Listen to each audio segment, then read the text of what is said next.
అగ చూడే బాలయ్య వస్తున్నట్టున్నాడు. అబ్బా ఇక బాగా మాట్లాడేటట్టుండే. మీ అందరికీ నా స్వాతంత్ర గణ దినోత్సవ శుభాకాంక్షలు తెలియజేసుకుంటున్నాను. ఏమన్నావయ్యా మళ్ళొకసారి చెప్పు. మనం సర్వతంత్ర స్వతంత్ర. అయ్యా వచ్చిన స్వాతంత్రాన్ని కూని చెయ్యకు నాయనా, వేరే మ్యాటర్లకు. మన భారతదేశం ఒక గొప్పతనం ఏంటంటే రామ అది కూడా నీ నోటి నుంచేనా? 64వ స్వాతంత్ర గణ దినోత్సవ సందర్భంగా వద్దు బాలయ్య నీకు దండం పెడతాము.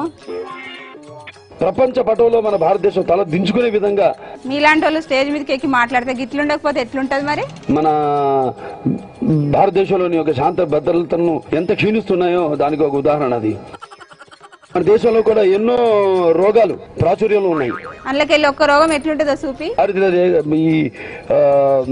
నిజమే, ఇది కూడా ఒక రోగం అని నిన్ను చూసినాక తెలిసింది. మన గురించే కాకుండా మన పక్క వాళ్ళ గురించి కూడా ఆలోచించవలసిన అవసరం ఎంతో ఉంది. ఇంకెవరికి ఉంది ఇటువంటి రోగం? అమెరికా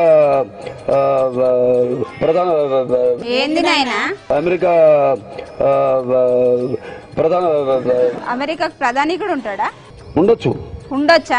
సినిమాల తొడను కొట్టినట్టు కాదు, ప్రపంచంలో ఏముందో తెలుసుకో. ఈ రోగం ఉంది. నీ రోగానికి మందేలా మరి? మనిషి తొందరగా చచ్చిపోతాడు. వద్దులే బాబు గంత మాట ఎందుకులే. అందరు కూడా నా స్వాతంత్ర గణ దినోత్సవ శుభాకాంక్షలు తెలియజేసుకుంటూ సెలవు తీసుకుంటున్నాను. ఓ స్వామి, దాన్ని స్వాతంత్ర గణదినం అనరు, గణతంత్ర అంటారు. దురదృష్టవశాత్తు అది వంశ పారంపర్యంగా రావడం ఏమిటండి? ఏం చెప్తాం, మా కర్మ. జై హింద్.